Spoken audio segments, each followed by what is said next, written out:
ಒಂದಿನ ರಾಜ ಅಕ್ಬರ್ನ ಎಲ್ಲಾ ಮಂತ್ರಿಗಳು ಬೀರಬಲನ ಸ್ಥಾನ ಪಡ್ಕೋಬೇಕು ಅಂತಿದ್ರು. ಮಹಾರಾಜರೇ, ಹಲವು ವರ್ಷಗಳಿಂದ ಕೇವಲ ಬೀರ್ಬಲ್ ನಿಮ್ಮ ಆಪ್ತ ಮಂತ್ರಿಯಾಗಿದ್ದಾನೆ. ನಾವು ಬೀರ್ಬಲ್ನ ಪದವಿ ಪಡೆಯ ಬಯಸ್ತೇವೆ. ಹೇಳಿ, ನಾವೇನ್ ಮಾಡ್ಬೇಕು? ಏನು ನಿಮ್ಗನಿಸುತ್ತಾ ನೀವು ಬೀರ್ಬಲ್ಗಿಂತ ಬುದ್ಧಿಶಾಲಿ ಎಂದು? ಹಾ, ಆದ್ರೆ ನಮ್ಗೆ ನಮ್ ಬುದ್ಧಿವಂತಿಕೆಯನ್ನು ಪ್ರದರ್ಶಿಸುವ ಅವಕಾಶವೇ ಸಿಗ್ಲಿಲ್ಲ ಜಹಾಪನ. ಸರಿ, ಇಂದು ನಾನ್ ನಿಮ್ಗೆ ಅವಕಾಶ ಕೊಡ್ತೇನೆ. ನಿಮ್ಮಲ್ಲಿ ಯಾರು ನನ್ನ ಪ್ರಶ್ನೆಗೆ ಸರಿಯಾದ ಉತ್ತರ ಕೊಡ್ತೀರೋ ಅವರು ಬೀರ್ಬಲ್ನ ಜಾಗಕ್ಕೆ ನನ್ನ ಆಪ್ತ ಮಂತ್ರಿ ಆಗ್ತಾರೆ. ಹೀಗೆ ಹೇಳಿ ಅಕ್ಬರ್ ರಾಜ ಒಂದು ಕತೆ ಹೇಳ್ತಾರೆ.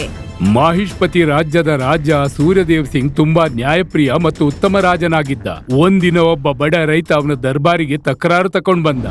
ಮಹಾರಾಜರೇ, ಈ ವರ್ಷ ಮಳೆ ಆಗದ ಕಾರಣ ನಾನು ಹೊಲದಲ್ಲಿ ಫಸಲು ಬೆಳೆಯಲಿಲ್ಲ. ಹಾಗಾಗಿ ನಾನ್ ನಿಮ್ಗೆ ಲಗನ್ ಕೊಡಲು ಸಾಧ್ಯವಿಲ್ಲ. ರೈತನ ಮಾತನ್ನು ಕೇಳಿ ಈ ಮಂತ್ರಿ ಹೇಳ್ತಾರೆ, ಲಗಾನ್ ನೀನ್ ನೀಡ್ಲೇಬೇಕು. ಒಂದೊಮ್ಮೆ ಇಂದು ರಾಜ ನಿನ್ನ ಲಗಾನ್ ಮಾಫಿ ಮಾಡಿದ್ರೆ ನಾಳೆ ಇನ್ನೊಬ್ಬ ರೈತ ಮಳೆಯ ಕಾರಣ ಹೇಳಿ ಲಗಾನ್ ಕೊಡೋಲ್ಲ ಅನ್ಬಹುದು. ಇದೇ ತರ ಎಲ್ಲರ ಲಗಾನ್ ರಾಜ ಮಾಫಿ ಮಾಡ್ತಾ ಇದ್ರೆ ರಾಜ್ಯಾಡಳಿತ ಹೇಗೆ ನಡೆಸೋದು? ಮಂತ್ರಿಯ ಮಾತನ್ನು ಕೇಳಿ ರೈತರು ನಿರಾಶೆಯಿಂದ ಹೇಳ್ತಾರೆ, ದಯ ತೋರಿಸಿ ಮಹಾರಾಜರೇ, ನಮ್ಗೆ ಈಗ ಒಪ್ಪತ್ತು ಊಟಕ್ಕೂ ಬರ ಇದೆ. ಲಗಾನ್ ಎಲ್ಲಿಂದ ಕೊಡ್ಲಿ ನಾನು? ರೈತನ ಮಾತ್ ಕೇಳಿದ್ಮೇಲೆ ರಾಜ ಸೂರ್ಯದೇವ್ ಸಿಂಗ್ ಹೇಳ್ತಾರೆ, ನಿನ್ನ ಲಗಾನ್ ಮಾಫ್ ಮಾಡಲಾಗುತ್ತೆ. ಕೇಳು ಮಂತ್ರಿ, ರಾಜ್ಯದ ಎಲ್ಲಾ ರೈತರ ಲಗಾನ್ ಮಾಫ್ ಮಾಡಲಾಗುವುದು ಮತ್ತು ರಾಜ ಬೊಕ್ಕಸದಿಂದ ಎಲ್ಲಾ ರೈತರಿಗೆ 1 ವರ್ಷದ ಊಟ ತಿಂಡಿಯ ವ್ಯವಸ್ಥೆ ಮಾಡಿ. ನಿಮ್ಮ ಆಜ್ಞೆಯಂತೆ ಆಗ್ಲಿ ಮಹಾರಾಜರೇ. ಎಲ್ಲಾ ರೈತರನ್ನು ಕ್ಷಮಿಸುವಂತಹ ವಿಷಯ ರಾಜ್ಯದಲ್ಲಿ ಹರಡುತ್ತೆ. ರಾಜ ಸೂರ್ಯದೇವನ ಒಳ್ಳೆತನವನ್ನು ನೋಡಿ ಪ್ರಜೆಗಳು ತಮ್ಮ ರಾಜನ ಮೇಲೆ ಹೆಮ್ಮೆ ಪಡ್ತಾರೆ. ಕೇಳ್ರಿ, ಈಗ ರೈತರು ರಾಜರಿಗೆ ತೆರಿಗೆ ಕೊಡೋ ಹಾಗಿಲ್ವಂತೆ.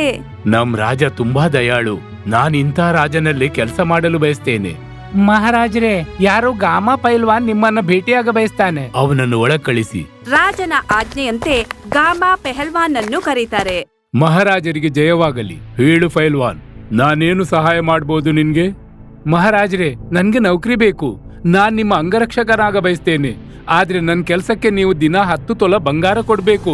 10 ತೊಲ ಬಂಗಾರ? ಸಂಬಳ ಜಾಸ್ತಿ ಅನಿಸೋಲ್ವಾ ಪೆಹಲ್ವಾನ್? ಈ ಸಂಬಳ ನಿಮ್ಮ ಪ್ರಾಣದ ರಕ್ಷಣೆಗಾಗಿ. ಇದಕ್ಕಿಂತ ಕಡಿಮೆ ಸಂಬಳ ತಗೊಳ್ಳೋದು ನಿಮ್ಮ ಅಮೂಲ್ಯ ಪ್ರಾಣಕ್ಕೆ ಅಪಮಾನ ಮಹಾರಾಜರೇ. ಇಷ್ಟು ಸಂಬಳ ಪಡೆಯಲು ನೀನು ನಿನ್ನ ಪ್ರತಿಭೆಯನ್ನು ಪ್ರದರ್ಶಿಸಬಹುದಾ? ಖಂಡಿತ ಮಹಾರಾಜರೇ. ಪಹಲ್ವಾನ್ ಪಕ್ಕದಲ್ಲಿ ನಿಂತಿದ್ದಂತಹ ಸೈನಿಕರಿಂದ ಬಾಣವನ್ನು ತಗೊಂಡು ಈ ಕಂಬದ ಮೇಲೆ ಎಸಿತಾರೆ. ಬಾಣ ಕಂಬದೊಳಗೆ ನುಗ್ಗಿ ಹೊರಗೆ ಬರುತ್ತೆ. ವಾಹ್, ನಿನ್ನ ಗುರಿ ಲಕ್ಷ್ಯದ ಕಡೆಗೆ ಇದೆ. ನಂತರ ಪೆಹಲ್ವಾನ್ ಪಕ್ಕದಲ್ಲಿ ನಿಂತಿದ್ದಂತಹ ಸೈನಿಕರಿಂದ ತಲವಾರ್ ತಗೊಂಡು ಎಸಿತಾರೆ. ಅದು ಎದುರುಗಡೆ ಇರುವ ಪಿಲ್ಲರ್ ಅನ್ನು 2 ಭಾಗ ಮಾಡ್ಬಿಡುತ್ತೆ. ವಾ ಪೈಲ್ವಾನ್, ನಿನ್ನ ಪ್ರತಿಭೆ ಅಂತೂ ಅತ್ಯದ್ಭುತ. ಈಗ್ಲೇ ನಾನು ನಿನ್ನನ್ನು ಕೆಲಸಕ್ಕೆ ಇಡ್ತೇನೆ. ಧನ್ಯವಾದ ಮಹಾರಾಜರೇ. ಹಾಗೆ ನಾನು ಭಾಷೆ ಕೊಡ್ತೇನೆ. ನಿಮ್ ರಕ್ಷಣೆಗಾಗಿ ನಾನು ನನ್ನ ಪ್ರಾಣವನ್ನೇ ಬಲಿ ಕೊಡಬಲ್ಲೆ.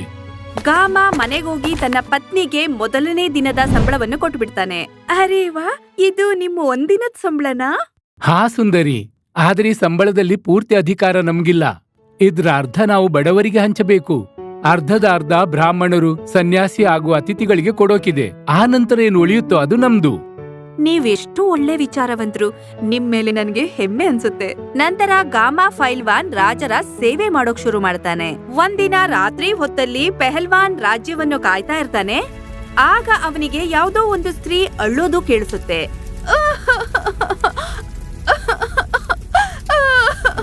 ಯಾವುದೋ ಸ್ತ್ರೀ ಅಳ್ಳೋದನ್ನು ಕೇಳಿ ಇವರಿಬ್ರಿಗೂ ಆಶ್ಚರ್ಯ ಆಗುತ್ತೆ. ಪಹಲ್ವಾನ್, ಯಾರೋ ಸ್ತ್ರೀ ತೊಂದರೆಯಲ್ಲಿದ್ದಾಳೆ. ಹೋಗು ನೋಡ್ಕೊಂಡು ಬಾ ಅವಳ ಸಮಸ್ಯೆ ಏನೆಂದು. ರಾಜನ ಆದೇಶದಂತೆ ಪಹಲ್ವಾನ್ ಧ್ವನಿ ಕೇಳೋ ಕಡೆಗೆ ಹೋಗ್ತಾರೆ.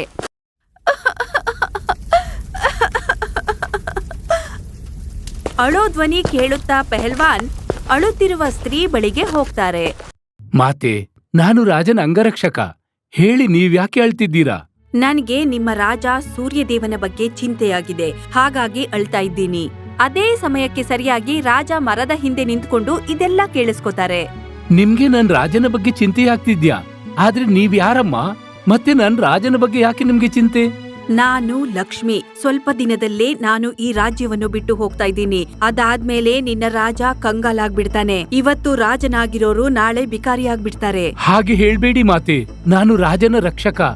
ಅವರನ್ನು ಸಂಕಷ್ಟದಿಂದ ಪಾರಾಗಿಸಲು ನಾನು ನನ್ನ ಪ್ರಾಣವನ್ನೇ ಬಲಿ ಕೊಡ್ತೇನೆ. ಏನಾದ್ರೂ ಉಪಾಯವಿದ್ರೆ ಹೇಳಿ ನನ್ಗೆ. ನಿನ್ನ ರಾಜ ಶಾಪಗ್ರಸ್ತರು. ಇದಕ್ಕೆ ಉಪಾಯವಿದೆ. ಅದೇನಂದ್ರೆ ನಿನ್ನ ಪ್ರಾಣ ಕೂಡ ಹೋಗ್ಬಹುದು. ನನ್ ರಾಜನ ರಕ್ಷಣೆಗಾಗಿ ನನ್ ಪ್ರಾಣ ನೀಡುವುದು ನನ್ನ ಕರ್ತವ್ಯವಾಗಿದೆ. ನೀವು ಕೇವಲ ಉಪಾಯ ಹೇಳಿ ಮಾತೆ. ನೀನು ಕೇಳೋ ಮಗನೆ, ದಕ್ಷಿಣ ದಿಕ್ಕಿನಲ್ಲಿ ಕಪ್ಪು ಬೆಟ್ಟದ ಹಿಂದೆ ಒಂದು ರಹಸ್ಯವಾದ ಗುಹೆಯಲ್ಲಿ ಕಾಳಮಾತೆಯ ವಾಸವಿದೆ. ನೀ ಅವರಿಗೆ ಬಲಿಯಾಗಿ ಅವರ ಹಸಿವು ನೀಗಿಸಬಹುದಾ? ನನ್ ರಾಜನನ್ನ ರಕ್ಷಿಸಲು ನನ್ ಪ್ರಾಣದ ಬಲಿ ಕೊಡಲು ಸಿದ್ಧನಿದ್ದೇನೆ ಮಾತೆ. ಸರಿ, ಹಾಗಾದ್ರೆ ನಾಳೆ ಅಮಾವಾಸ್ಯೆ. ನೀನು ಅಲ್ಲಿಗೂ ಹೋಗಿ ಕಾಳದೇವತೆಗೆ ಆಹಾರವಾಗು. ನಿಮ್ಮ ರಾಜ ಇದರಿಂದ ಶಾಪಮುಕ್ತರಾಗ್ತಾರೆ. ನಂತರ ನಾನು ಈ ರಾಜ್ಯವನ್ನು ಬಿಟ್ಟು ಎಲ್ಲೂ ಹೋಗೋದಿಲ್ಲ. ನಿಮ್ಮ ಆಜ್ಞೆಯಂತೆ ಆಗ್ಲಿ ಮಾತೆ. ನಂತರ ರಾತ್ರಿ ಆದ ಕೂಡ್ಲೆ ಪೆಹಲ್ವಾನ್ ತನ್ನ ಹೆಂಡತಿ ಮತ್ತು ಮಕ್ಕಳೊಂದಿಗೆ ಈ ರಹಸ್ಯವಾದ ಗುಹೆ ಬಳಿಗೆ ಬರ್ತಾರೆ. ಹೇ ಕಾಲ್ ದೇವತಾ, ನಾನ್ ನನ್ನ ರಾಜನ ಶಾಪ ವಿಮೋಚನೆಗಾಗಿ ನಿಮ್ ಭೋಜನವಾಗಲು ಬಂದಿದ್ದೇನೆ. ದಯಮಾಡಿ ನನ್ನನ್ನ ತಿಂದು ನಿಮ್ಮ ಹಸಿವು ನೀಗಿಸಿಕೊಳ್ಳಿ.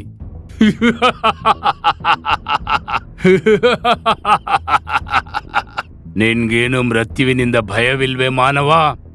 ನನ್ ರಾಜನ ಪ್ರಾಣ ಉಳಿಸ್ಲಿಕ್ಕಾಗಿ ನನ್ ಪ್ರಾಣವನ್ನೇ ಬಲಿ ಕೊಡೋದಲ್ಲದೆ ಬೇರೆ ಮಾರ್ಗವೇ ಇಲ್ಲ. ಮಾರ್ಗವಿಲ್ಲದಿದ್ರೆ ಒಂಟಿಯಾಗಿ ಬರ್ಬೇಕಿತ್ತು. ಮನೆಯವರನ್ನೆಲ್ಲ ಯಾಕೆ ಕರ್ಕೊಂಡು ಬಂದಿದ್ದಿ ನೀನು? ಇವರು ತೀರ್ಕೊಂಡ್ಮೇಲೆ ನಾವ್ ಇದ್ಕೊಂಡು ಏನ್ ಮಾಡೋದು? ನಾವು ಸ್ವಇಚ್ಛೆಯಿಂದ ಬಂದಿದ್ದೇವೆ. ನಾವ್ ಸಾಯೋದಕ್ಕೆ ತಯಾರಾಗಿದ್ದೀವಿ. ನಮ್ಮನ್ನ ತಿಂದ್ಬಿಡಿ ಕಾಳದೇವತೆ. ಇಲ್ಲಿ ಅರಮನೆಯಲ್ಲಿ ರಾಜ ಸೂರ್ಯದೇವ್ ಕೂಡ ಚಿಂತೆಯಲ್ಲಿದ್ರು. ನನ್ ರಾಜ್ಯದಿಂದ ಲಕ್ಷ್ಮಿ ಹೊರಟು ಹೋಗ್ಬಾರ್ದು ಅಂದ್ರೆ ಹಸಿದ ಕಾಲ್ ದೇವತೆಗೆ ನನ್ನ ಬಲಿ ಬೇಕು. ನನ್ ಪ್ರಾಣದ ರಕ್ಷಣೆಗಾಗಿ ಫೈಲ್ವಾನ್ ತನ್ನ ಪ್ರಾಣ ಬಲಿ ಕೊಡೋದು ಎಷ್ಟರ ನ್ಯಾಯ? ನನ್ ರಾಜ್ಯದ ರಕ್ಷಣೆ ನನ್ ಕರ್ತವ್ಯ. ನನ್ ರಾಜ್ಯದ ಪ್ರತಿ ಪ್ರಜೆಯು ನನ್ನ ಕುಟುಂಬ. ಹಾಗಾಗಿ ನಾನು ಫೈಲ್ವಾನ್ ನನ್ನ ಸಾಯಲು ಬಿಡೋದಿಲ್ಲ. ನಂತರ ಇವರು ಬೇಗ ರಹಸ್ಯ ಗುಹೆ ಬಳಿಗೆ ಹೊರಡ್ತಾರೆ. ಅಲ್ಲಿ ಪೆಹಲ್ವಾನ್ ಕಾಳದೇವತೆಗೆ ಹೇಳ್ತಾರೆ, ಹೇ ಕಾಲ್ ದೇವತೆ, ನಮ್ಮನ್ನ ಭೋಜನವಾಗಿ ಸ್ವೀಕರಿಸಿ ರಾಜರನ್ನ ಶಾಪದಿಂದ ಮುಕ್ತರಾಗಿಸಿ. ನಂತರ ಸ್ವಲ್ಪ ಸಮಯದಲ್ಲೇ ಕಾಳದೇವತೆ 4 ಜನರನ್ನು ತಿಂದುಬಿಡುತ್ತೆ. 4ನೇ ಮನುಷ್ಯರನ್ನು ತಿನ್ನುವಾಗ ರಾಜ ಅಲ್ಲಿಗೆ ತಲುಪ್ತಾರೆ.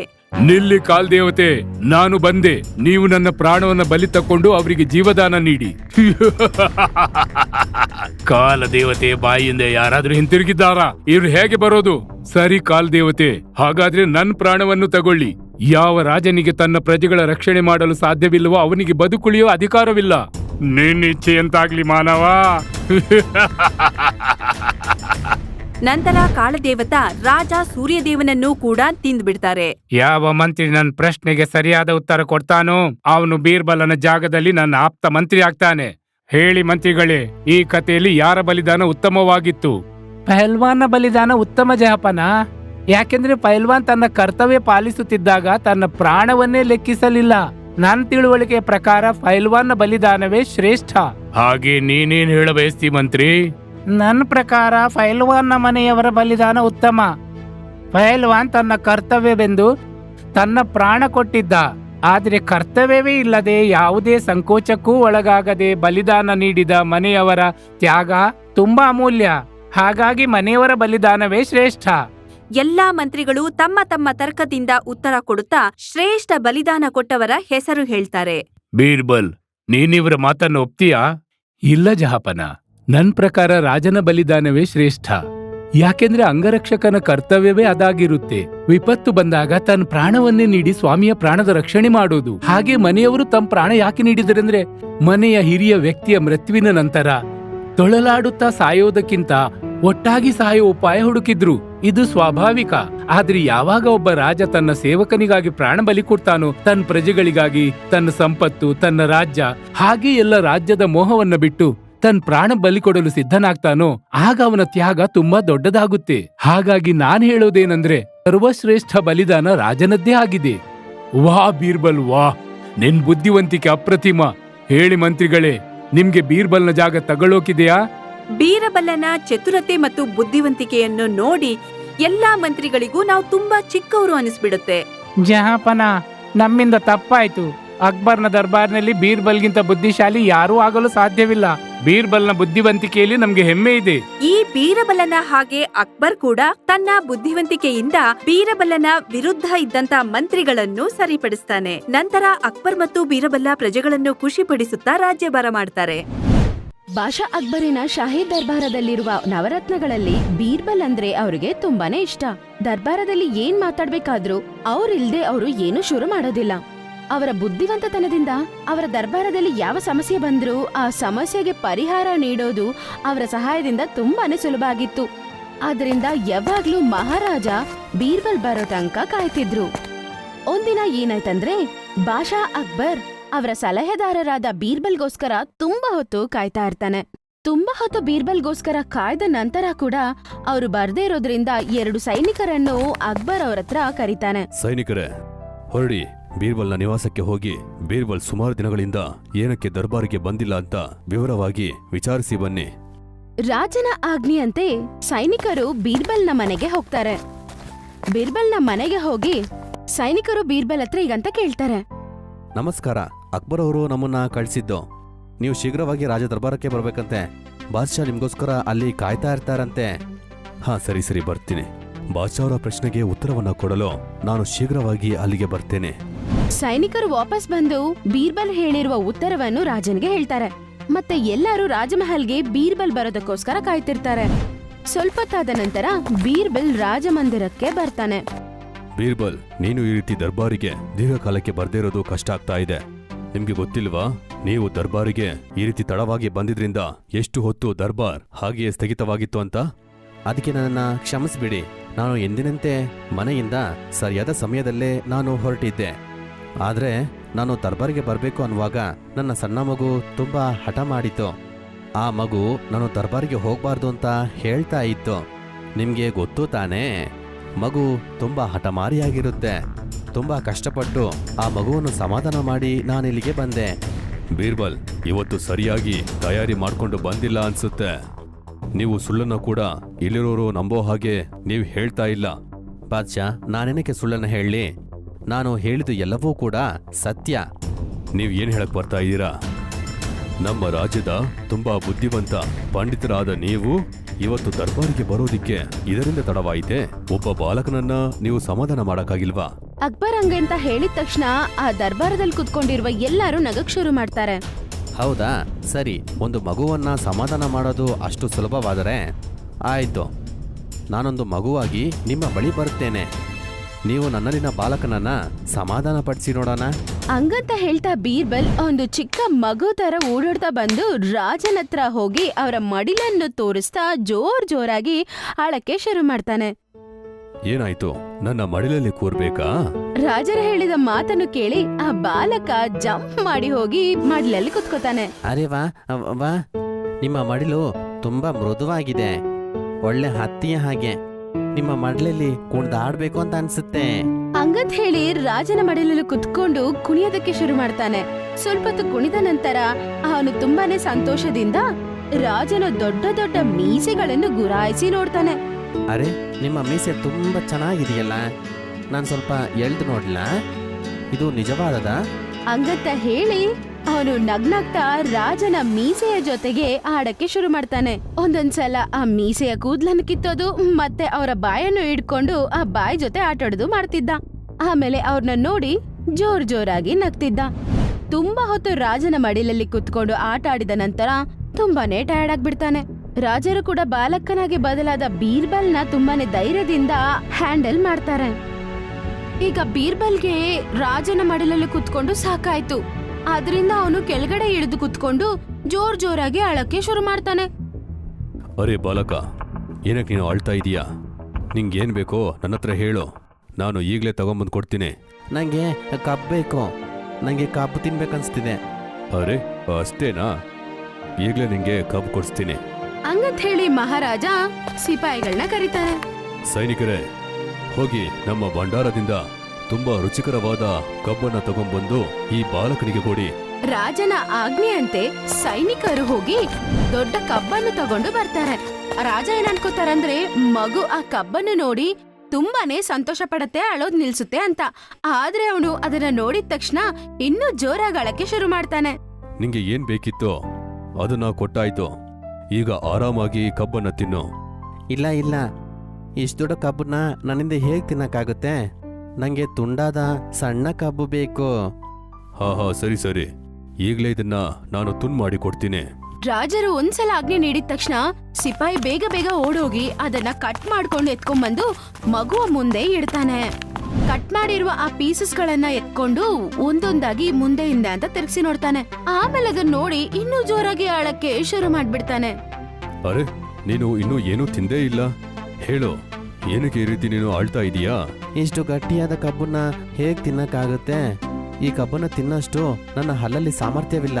ಇದನ್ನ ಸುಲಿಯೋವಷ್ಟು ನನ್ನ ಹಲ್ಲು ಗಟ್ಟಿ ಇಲ್ಲ. ನಿನ್ನ ಸಮಸ್ಯೆ ನಂಗೆ ಅರ್ಥ ಆಗಿದೆ. ನೀನು ಬೇಜಾರಾಗ್ಬೇಡ. ಈಗ್ಲೇ ನಾನು ಅದನ್ನ ಸುಲ್ದು ಕೊಡ್ತೀನಿ. ರಾಜನ ಆಜ್ಞೆಯಂಗೆ ಆ ಕಬ್ಬಿನ ಸಿಪ್ಪೆಗಳನ್ನು ತೆಗೆದು ಅದನ್ನ ಚಿಕ್ಕ ಪೀಸಸ್ ಆಗಿ ಕಟ್ ಮಾಡಿ ತಟ್ಟೆಯಲ್ಲಿ ಎತ್ಕೊಂಡ್ಬಂದು ಇಡ್ತಾರೆ. ತಟ್ಟೆಯನ್ನು ನೋಡಿ ಆ ಹುಡುಗನಿಗೆ ಇನ್ನೂ ಕೋಪ ಬಂದ್ಬಿಡುತ್ತೆ. ಆ ತಟ್ಟೆಯನ್ನು ಜೋರಾಗಿ ಕೈಯಿಂದ ತಳ್ಳಿಬಿಟ್ಟು ನೆಲದ ಮೇಲೆ ಮಲ್ಕೊಂಡು ಜೋರಾಗಿ ಅಳಕ್ ಶುರು ಮಾಡ್ತಾನೆ. ಆ ತಟ್ಟೆಯನ್ನು ಕೆಳಗಡೆ ತಳ್ಳಿದ್ದನ್ನು ನೋಡಿದ ತಕ್ಷಣ ರಾಜನಿಗೆ ತುಂಬಾ ಕೋಪ ಬರುತ್ತೆ. ಆ ಕೋಪದಿಂದ ಆ ರಾಜ ಆ ಮಗು ಹತ್ರ ಈಗಂತ ಕೇಳ್ತಾನೆ. ಈಗ ನೀನು ಹೇಳ್ದ ಹಾಗೇನೆ ನಾನು ಸುಲ್ತಾನ ಕೊಟ್ಟೆ. ಮತ್ತೇನ್ ಬೇಕು ನಿಂಗೆ? ಬೇಗ ಇದನ್ನ ನೀನು ಮುಗ್ಸು, ಇಲ್ಲಾಂದ್ರೆ ಸರಿ ಇರಲ್ಲ. ರಾಜನ ಕಣ್ಣಲ್ಲಿ ತುಂಬಿರೋ ಕೋಪವನ್ನು ನೋಡಿ ಆ ಮಗು ಇನ್ನೂ ಜೋರಾಗಿ ಅಳುತ್ತೆ. ತುಂಬಾನೇ ಜೋರಾಗಿ ಕಿರ್ಚ್ತಾನೆ. ಅವನ ಮೇಲೆ ಕೋಪ ಇದ್ರು ಅವನ ಬಾಯಿ ಮುಚ್ಚಿಸ್ಬೇಕಂತ ಒಂದು ಸುಳ್ಳು ಪ್ರೀತಿ ತೋರಿಸ್ತಾ ಅವನ್ನ ಸಮಾಧಾನ ಮಾಡ್ತಾರೆ. ಈ ರೀತಿ ನೀನು ಆಳ್ತಾನೆ ಇರ್ತೀಯಾ? ಹೇಳು, ನಿಂಗೆ ಮತ್ತೇನ್ ಬೇಕು? ಈ ಸಣ್ಣ ಸಣ್ಣ ತುಂಡಲಿರೋ ಈ ಕಬ್ಬು ನಂಗೆ ಸ್ವಲ್ಪನೂ ಇಷ್ಟನೇ ಆಗ್ತಾ ಇಲ್ಲ. ನಂಗೆ ಮೊದಲು ತಂದಿದ್ರಲ್ಲ ಅದೇ ವಾಪಸ್ ಬೇಕು. ಹಾ, ಸರಿ ಸರಿ ಸರಿ. ಸೈನಿಕರೇ, ಮತ್ತೊಂದು ಒಳ್ಳೆಯ ಕಬ್ಬನ್ನ ಬಾಲಕನಿಗೆ ತಗೊಂಬನ್ನಿ. ಹುಡುಗ ಅಕ್ಬರಿನ ಮಾತನ್ನು ಕೇಳಿ ಅಲ್ಲಿ ಎದ್ದು ಕೂತ್ಕೋತಾನೆ. ಅರೆ, ನಿನ್ನ ಎಲ್ಲಾ ಹಠವನ್ನ ನಾನು ಪೂರೈಸ್ತಾ ಇದ್ದೀನಿ ತಾನೆ? ಆದ್ರೂ ಕೂಡ ನೀನು ಅಳ್ತಾನೆ ಕೂತಿದೀಯಾ? ಹೇಳು, ಏನಾಯ್ತು? ನೀವು ನಂಗೆ ಮೋಸ ಮಾಡಿದೀರಾ. ನಂಗೆ ಈ ಹೊಸ ಕಬ್ಬು ಬೇಕಾಗಿಲ್ಲ. ನನ್ನ ತುಂಡಾಗಿರೋ ಕಬ್ಬನ್ನ ಮತ್ತೆ ಅಣಿಸಿ ಮೊದಲಿನ ರೀತಿ ಕೊಟ್ಬಿಡಿ. ಅವನ ಮಾತುಗಳನ್ನು ಕೇಳಿ ರಾಜ ಕೂಡ ತಲೆ ಮೇಲೆ ಕೈ ಇಟ್ಕೊಂಡು ಕೆಳಗಡೆ ಕುತ್ಕೋತಾರೆ. ರಾಜ ತುಂಬಾ ಬೇಜಾರಾಗಿರೋದನ್ನು ನೋಡಿದ ಬೀರ್ಬಲ್ ನಾರ್ಮಲ್ ಆಗಿ ಬದಲಾಗಿ ರಾಜನ ಹತ್ರ ಸಾಧಾರಣವಾಗಿ ಮಾತಾಡ್ತಾನೆ. ರಾಜನ ಬಳಿ ಬಂದು ಈಗಂತ ಅಂತಾನೆ. ಏನಾಯ್ತು ಮಹಾರಾಜ? ಒಬ್ಬ ಬಾಲಕನಿಂದ ನೀವು ಸೋತೋದ್ರಾ? ಬಾಲಕನ ಹಠ ಒಂದು ಹಠನ ಅಂತ ನನ್ನ ಹತ್ರ ಕೇಳಿದ್ರಿ. ಮಗು ಹಠ ಮಾಡಿದ್ರೆ ಆ ದೇವ್ರು ಬಂದ್ರು ಸಮಾಧಾನ ಮಾಡಕ್ಕಾಗಲ್ಲ. ಅರ್ಥ ಆಗಿದೆ, ಕ್ಷಮ್ಸು ನನ್ನನ್ನ. ನಮ್ಗೆ ಅರ್ಥ ಆಗಿದೆ. ಬಾಲಕನ ಹಠ ಅನ್ನೋದು ತುಂಬಾ ಕಷ್ಟಕರವಾದದ್ದು. ಈಗ ನೀವು ಒಪ್ಕೊಂಡ್ರಿ ತಾನೆ? ಬಾಲಕನನ್ನ ಸಮಾಧಾನ ಮಾಡೋದು ತುಂಬಾ ಕಷ್ಟ.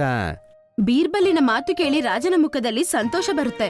ಬೀರ್ಬಲ್ ಕೂಡ ರಾಜನನ್ನ ನೋಡಿ ಚೆನ್ನಾಗಿ ಸ್ಮೈಲ್ ಕೊಡ್ತಾನೆ. ಈ ರೀತಿ ರಾಜ ಅಕ್ಬರ್ ಬೀರ್ಬಲಿನ ಸಲಹೆಗಳು ತಗೊಳ್ಳೋದಕ್ಕೆ ಶುರು ಮಾಡ್ತಾನೆ. ಮತ್ತೆ ಅವ್ರನ್ನ ಸ್ವೀಕಾರ ಮಾಡ್ತಾನೆ. ಬೀರಬಲ್ಲ ಅಕ್ಬರನ ದರ್ಬಾರದಲ್ಲಿ ನವರತ್ನದಲ್ಲಿ ಒಬ್ಬನಾಗಿದ್ದ. ಬೀರಬಲ್ಲ ಅಕ್ಬರನಿಗೆ ಎಲ್ಲಕ್ಕಿಂತ ಆಪ್ತ ಸಹಾಯಕನಾಗಿದ್ದ. ಮತ್ತೆ ಎಲ್ಲಾ ನವರತ್ನಗಳಲ್ಲಿ ಇವನೇ ಸರ್ವಾಧಿಕಾರಿಯಾಗಿದ್ದ. ಬೀರಬಲ್ಲನ ಬುದ್ಧಿವಂತಿಕೆ ಮತ್ತು ಹಾಸ್ಯ ಪ್ರವೃತ್ತಿಯಿಂದ ಅಕ್ಬರನು ಬಹಳ ಪ್ರಭಾವಿತನಾಗಿದ್ದ. ಹಾಗಾಗಿ ಅವನು ಸಮಯಕ್ಕೆ ಸರಿಯಾಗಿ ಯಾವುದಾದ್ರೂ ಒಂದು ಪ್ರಶ್ನೆ ಕೇಳಿ ಅವನ ಬುದ್ಧಿವಂತಿಕೆಯನ್ನು ಪರೀಕ್ಷಿಸುತ್ತಿದ್ದ. ಚಳಿಗಾಲದ ವಾತಾವರಣವಿತ್ತು. ಬಾದ್ಶಾ ಅಕ್ಬರ್ ತನ್ನ ಪ್ರಿಯ ಸಹಾಯಕನಾದ ಬೀರಬಲನನ್ನು ಕರ್ಕೊಂಡು ನದಿಯ ದಂಡೆಯ ಮೇಲೆ ತಿರುಗಾಡುವಾಗ ಇದ್ದಕ್ಕಿದ್ದಂತೆ ಬೀರಬಲನಿಗೆ ಒಂದು ಆಲೋಚನೆ ಬಂತು. ಈ ಮನುಷ್ಯ ದುಡ್ಡಿಗಾಗಿ ಏನೇನ್ ಕೆಲಸ ಮಾಡಬಹುದು ಎಂದು. ತನ್ನ ವಿಚಾರವನ್ನು ಬಾದ್ಶಾ ಅಕ್ಬರನಿಗೆ ತಿಳಿಸುತ್ತಾ ಬೀರಬಲನು ಹೇಳ್ತಾನೆ. ಮಹಾರಾಜ್ರೆ, ಜಗತ್ತಿನಲ್ಲಿ ಹಣ ತುಂಬಾ ಶಕ್ತಿಶಾಲಿ. ಹಣಕ್ಕಾಗಿ ಜನರು ಅಸಂಭವದಂತಹ ಕೆಲಸಗಳನ್ನು ಕೂಡ ಮಾಡಲು ತಯಾರಾಗ್ತಾರೆ. ಹಣದ ಮೋಹವೇ ಅಂತಹದ್ದು. ಅದಕ್ಕಾಗಿ ಜನರು ಎಲ್ಲವನ್ನೂ ಮರೆತು ಬಿಡ್ತಾರೆ. ಬೀರಬಲ್ಲನ ಮಾತನ್ನು ಕೇಳಿದ ಮೇಲೆ ಬಾದ್ಶಾ ಅಕ್ಬರ್ ನದಿಯ ದಂಡೆಯ ಮೇಲೆ ಕೂತ್ಕೊಳ್ತಾನೆ. ನಂತರ ಅವರು ತನ್ನ ಬೆರಳನ್ನು ನದಿಯ ನೀರಿಗೆ ಹಾಕ್ತಾರೆ. ನದಿಯ ನೀರು ಹಿಮದ ಹಾಗೆ ತಣ್ಣಗಿತ್ತು. ಇದರಿಂದ ಅವರು ತನ್ನ ಬೆರಳನ್ನು ತಕ್ಷಣ ನೀರಿನಿಂದ ತೆಗೆಯುತ್ತಾರೆ. ಬೀರ್ಬಲ್, ನನ್ಗನಿಸುತ್ತೆ ನಿನ್ನ ಮಾತಿನಲ್ಲಿ ಸಂಪೂರ್ಣ ಸತ್ಯಾಂಶವಿಲ್ಲ. ಚಳಿಗಾಲದ ಈ ಸಮಯದಲ್ಲಿ ಸರೋವರದ ನೀರು ಮಂಜುಗಡ್ಡೆಯಂತೆ ತಂಪಾಗಿದೆ. ನನ್ಗನಿಸೋದಿಲ್ಲ ಸ್ವಲ್ಪ ಹಣ ಗಳಿಸಲು ಯಾವುದೇ ವ್ಯಕ್ತಿ ಈ ತಂಪಾದ ನೀರಿಗೆ ಇಳಿಯ ಬಯಸುತ್ತಾನೆಂದು. ಮಹಾರಾಜ್ರೆ, ನೀವು ನೀರಿಗೆ ಇಳಿಯೋ ವಿಷಯ ಹೇಳ್ತಿದ್ದೀರಾ. ನನ್ಗನಿಸುತ್ತೆ ನೀವು ಏನಾದ್ರೂ ಯೋಗ್ಯ ಬಹುಮಾನ ನೀಡೋದಾದ್ರೆ ಪೂರ್ತಿ ರಾತ್ರಿ ಈ ಸರೋವರದ ನೀರಿನಲ್ಲಿ ನಿಂತುಕೊಳ್ಳಲು ಜನರು ಸಿದ್ಧರಿರಬಹುದು. ಬೀರಬಲ್ಲನ ಮಾತನ್ನು ಕೇಳಿ ಬಾದ್ಶಾ ಅಕ್ಬರನಿಗೆ ಆಶ್ಚರ್ಯವಾಗುತ್ತೆ. ಬೀರ್ಬಲ್, ಒಂದೊಮ್ಮೆ ನಿನ್ನ ಮಾತು ನಿಜವಾದ್ರೆ ಸರಿ. ನೀನು ಒಬ್ಬ ಇಂಥ ವ್ಯಕ್ತಿಯನ್ನು ಹುಡುಕಿಕೊಂಡು ಬಾ, ಯಾರು ಪೂರ್ತಿ ರಾತ್ರಿ ಈ ಸರೋವರದ ತಂಪು ನೀರಿನಲ್ಲಿ ನಿಂತುಕೊಳ್ಳಲು ಸಿದ್ಧನಾಗ್ತಾನೆ. ಆಗ ನಾನು ನಿನ್ ಮಾತನ್ನು ಒಪ್ಪಿಕೊಳ್ತೇನೆ. ಅದರ ಬದಲಿಗೆ ನಾನು ಆ ವ್ಯಕ್ತಿಗೆ 1,000 ಹೊನ್ನಿನ ನಾಣ್ಯಗಳನ್ನು ನೀಡಲು ಸಿದ್ಧನಿದ್ದೇನೆ. ನೀವು ಚಿಂತಿಸಬೇಡಿ ಮಹಾರಾಜರೇ, ನಾನು ಆದಷ್ಟು ಬೇಗ ಅಂತಹ ಒಬ್ಬ ವ್ಯಕ್ತಿಯನ್ನ ನಿಮ್ಮೆದುರು ಪ್ರಕಟಪಡಿಸ್ತೀನಿ. ಅಕ್ಬರನು ನೀಡಿರುವ ಷರತ್ತನ್ನು ಪೂರ್ತಿ ಮಾಡಲು ಬೀರಬಲ್ಲ ಪೂರ್ತಿ ರಾಜ್ಯದಲ್ಲಿ ತಿರುಗಾಡ್ತಾನೆ. ನಂತರ ಎಂತಹ ವ್ಯಕ್ತಿಯನ್ನು ಹುಡುಕ್ತಾನೆ ಅಂದ್ರೆ ಅವನು ನದಿಯಲ್ಲಿ ಮುಳುಗೋದಕ್ಕೆ ತಯಾರಾಗಿರುವಂತವನು. ಹೀಗಿರುವಾಗ ಅವರಿಗೊಬ್ಬ ವಯಸ್ಸಾದ ವ್ಯಕ್ತಿ ಸಿಗ್ತಾರೆ. ನಾನೊಬ್ಬ ಬಡಪಾಯಿ ವ್ಯಕ್ತಿ ಹುಜೂರ್. ಒಂದೊಮ್ಮೆ ನೀವು ನನಗೆ ಭರವಸೆ ಕೊಟ್ರೆ 1,000 ಹೊನ್ನಿನ ನಾಣ್ಯವನ್ನು ಉಡುಗೊರೆಯಾಗಿ ಕೊಡಿಸ್ತೀರೆಂದು ಆಗ ನಾನು ಸಂತೋಷವಾಗಿ ಆ ಸರೋವರದ ತಂಪು ನೀರಿನಲ್ಲಿ ನಿಲ್ಲಲು ಸಿದ್ಧನಿದ್ದೇನೆ ಮಹಾರಾಜ್ರೆ. ಆದ್ರೆ ನೀವು ನನ್ಗೆ ತುಂಬಾ ಮುದಿ ಹಾಗೂ ಬಲಹೀನನಾಗಿ ಕಾಣ್ತೀರಿ. ನನ್ಗನಿಸೋಲ್ಲ ನೀವು ಈ ಕೆಲಸವನ್ನು ಮಾಡಬಹುದೆಂದು. ನೀವು ಮತ್ತೊಮ್ಮೆ ಯೋಚನೆ ಮಾಡಿ. ಬೀರಬಲ್ಲನ ಮಾತನ್ನು ಕೇಳಿದ ತಕ್ಷಣ ಈ ವಯಸ್ಸಾದ ವ್ಯಕ್ತಿ ನನ್ನನ್ನು ನಿಮ್ ಜೊತೆ ಕರ್ಕೊಂಡು ಹೋಗಿ ಅಂತ ಹೇಳ್ತಾನೆ. ಬೀರಬಲ್ಲ ಈ ವಯಸ್ಸಾದ ವ್ಯಕ್ತಿಯನ್ನು ಕರ್ಕೊಂಡು ಮಹಾರಾಜರ ಬಳಿ ಬರ್ತಾರೆ.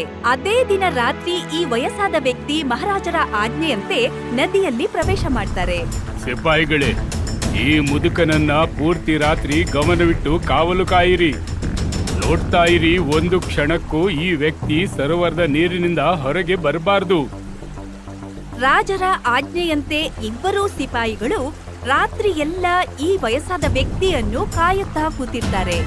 ಈ ವಯಸ್ಸಾದ ವ್ಯಕ್ತಿ ಕೂಡ ನೀರಿನಲ್ಲಿ ನಡುಗುತ್ತಾ ರಾತ್ರಿಯೆಲ್ಲ ಕಳೀತಾರೆ. ಇದೇ ರೀತಿ ಬೆಳಗ್ಗೆ ಆಗುತ್ತೆ.